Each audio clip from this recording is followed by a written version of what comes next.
जोंना ओरैबायदि देग्लायनि माबा एकदम सिटुएसना ओरैबायदि गाज्रि जादों। गुबुन बोसोराव बेबायदि दैनि आलाकाट बिलाकाट जानाङामोन। देग्लाय जोङो नैबे 11टा गामिया ओरैबायदि दैनि प्रब्लेम जादों, जेराव जों दै लोंनोखौनो जों मोनाखिसै आरो दुगैनोथ' जेबो राहायानो गैया। आरो मोसौ मैसोखौ दै लोंनोबो जोंहा ओरैबायदि प्रब्लेम जाबाय। जोंनि लोंनांगौ दैखौनो जों भाग खालामनानै होनांगौ जादों। आरो जोंनि उन्दै गथ'फ्रा दिनै रामफलबिल सेरफांगुरि कलेजाव थाङो, हाइ स्कुलाव थाङो, गोलोमदै लानानै साइकेल सालायनानै फैयो न'आव दुगैनोबो मोननाय जाया। ओरैबायदि माने सि गिसिफोरजों बा सि मैलाफोरजोंनो फुगारनानै थानो गोनां जायो।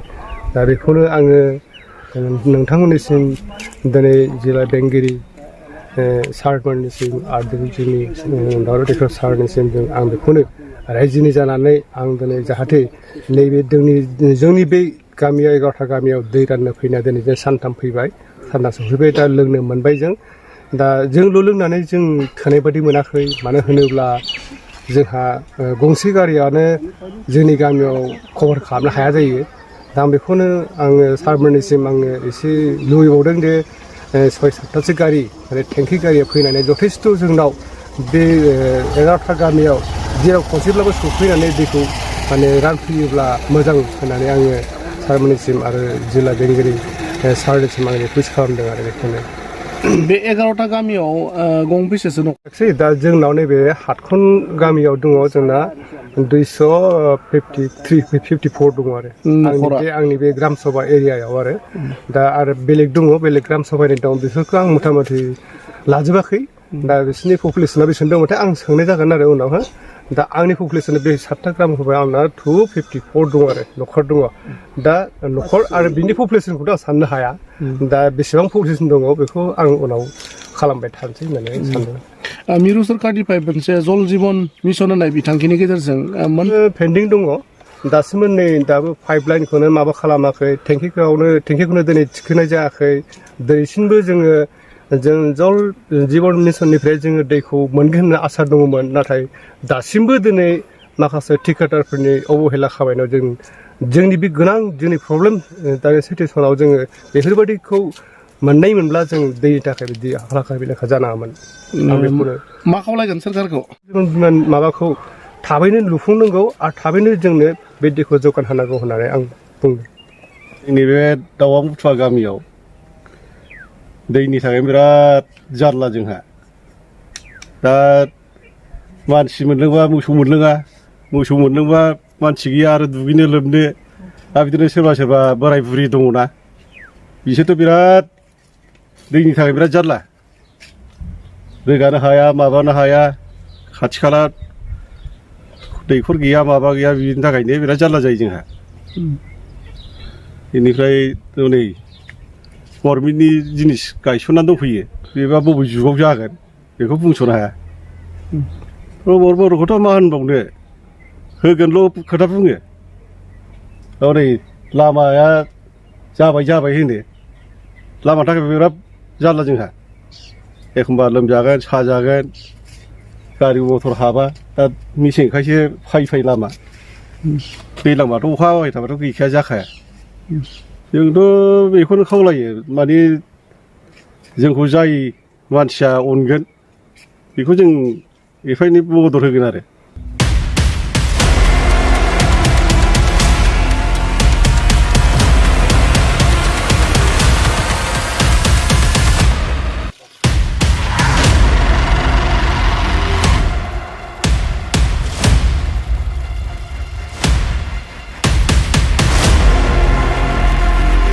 जोंना ओरैबायदि देग्लायनि माबा एकदम सिटुएसना ओरैबायदि गाज्रि जादों। गुबुन बोसोराव बेबायदि दैनि आलाकाट बिलाकाट जानाङामोन। देग्लाय जोङो नैबे 11टा गामिया ओरैबायदि दैनि प्रब्लेम जादों, जेराव जों दै लोंनोखौनो जों मोनाखिसै आरो दुगैनोथ' जेबो राहायानो गैया। आरो मोसौ मैसोखौ दै लोंनोबो जोंहा ओरैबायदि प्रब्लेम जाबाय। जोंनि लोंनांगौ दैखौनो जों भाग खालामनानै होनांगौ जादों। आरो जोंनि उन्दै गथ'फ्रा दिनै रामफलबिल सेरफांगुरि कलेजाव थाङो, हाइ स्कुलाव थाङो, गोलोमदै लानानै साइकेल सालायनानै फैयो न'आव दुगैनोबो मोननाय जाया। ओरैबायदि माने सि गिसिफोरजों बा सि मैलाफोरजोंनो फुगारनानै थानो गोनां जायो।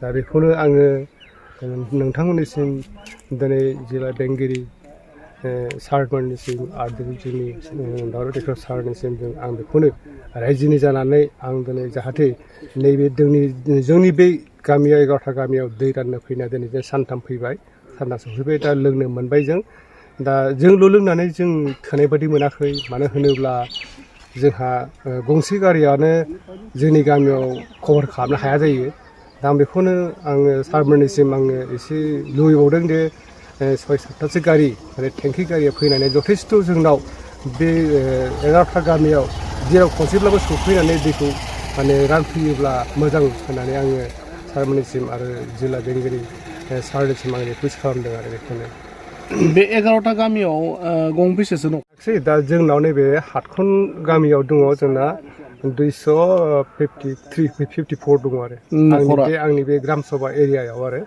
दा आरो बेलेग दङ बेलेग ग्राम सभानि दं बेफोरखौ आं मथा मथि लाजोबाखै दा बिसोरनि पपुलेसना बेसेबां दंबाथाय आं सोंनाय जागोन आरो उनावहाय दा आंनि पपुलेसना बे 7था ग्राम सभायाव आंना 254 दङ आरो न'खर दङ दा न'खर आरो बिनि पपुलेसनखौथ' आं साननो हाया दा बेसेबां पपुलेसन दङ बेखौ आं उनाव खालामबाय थानोसै होननानै आं सानदों मिरु सरकारनिफ्राय मोनसे जल जीवन मिशन होनाय बिथांखिनि गेजेरजों पेन्डिं दङ दासिमबो नै दाबो पाइप लाइनखौनो माबा खालामाखै टेंकिखौनो दिनै थिखोनाय जायाखै दिनैसिमबो जों जल जीवन मिशननिफ्राय जोङो दैखौ मोनगोन होनना आसा दङमोन नाथाय दासिमबो दिनै माखासे ठिकादारफोरनि अबहेला खामायनायाव जोंनि बे गोनां जोंनि प्रब्लेम दानि सिटुवेसनाव जोङो बेफोरबायदिखौ मोननाय मोनब्ला जों दैनि थाखाय बिदि हालाखा बिलाखा जानाङामोन आं बेखौनो मा खावलायगोन सोरखारखौ माबाखौ थाबैनो लुफुंनांगौ आरो थाबैनो जोंनो बे दैखौ जगान होनांगौ होननानै आं बुंदों जोंनि बे दावा मुथुवा गामियाव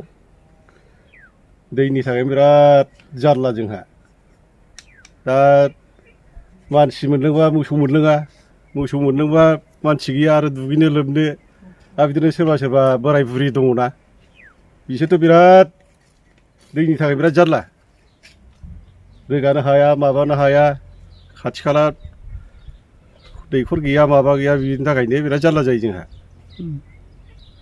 बेनिफ्राय नै गभर्नमेन्टनि जिनिस गायसननानै दंफैयो बेबा बबे जुगाव जागोन बेखौ बुंस'नो हाया बर'खौथ' मा होनबावनो होगोनल' खोथा बुङो हनै लामाया जाबाय होनो लामानि थाखाय बिराद जारला जोंहा एखमबा लोमजागोन साजागोन गारि मथर हाबा दा मेसेंखायसो फाय लामा दैज्लांबाथ' अखा हाबाय थाबाथ' गैखाया जाखाया जोंथ' बेखौनो खावलायो माने जोंखौ जाय मानसिया अनगोन बेखौ जों एफा एनै मदद होगोन आरो सरकारिनिफ्राय दै लाबोनायाथ' जोंनि थाखाय जोङो मोजांखौ मोनदों बिदिनो सम होफैबाय थायोबा जोंनि थाखाय मोजाङानो जाय जोंखौ अनो जों बेखौ एफा एनै जोङो सापर्टबो होगोन आरो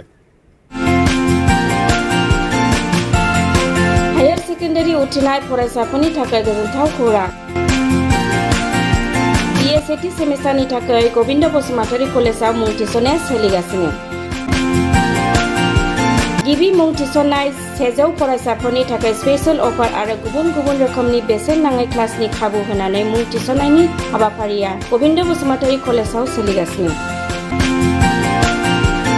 फरायसाफ्रा गावनि गोसो बायदि साबजेक्टफोरखौ सायख'नानै लानो हागोन लोगोसे basic computer class self defence spoken English class बायदि खाबुफोरखौ फरायसाफ्रा बेसेन नाङाजासे लानो हागोन बे कलेजाव गासैबो फरायसाफोरनि थाखाय फ्रि बासनि सार्भिसनि राहा आरो बिजाब बाख्रिनिबो राहा दं आरो बे खेबनिफ्राय भिउ सेन्टार अदेबानि एग्जाम सेन्टार महरै फरायसाफ्रा गबिन्द बसुमतारी कलेजावनो आनजाद होनो हागोन गबिन्द बसुमतारी कलेजाव एसेल' बेसेनावनो मुं थिसननानै कलेजनि राहानि खाबुफोरखौ लानो हागोन रोखायै मिथिनो थाखाय फारियै होनाय जानबुं नाम्बाराव कन्टेक्ट खालामनो हागोन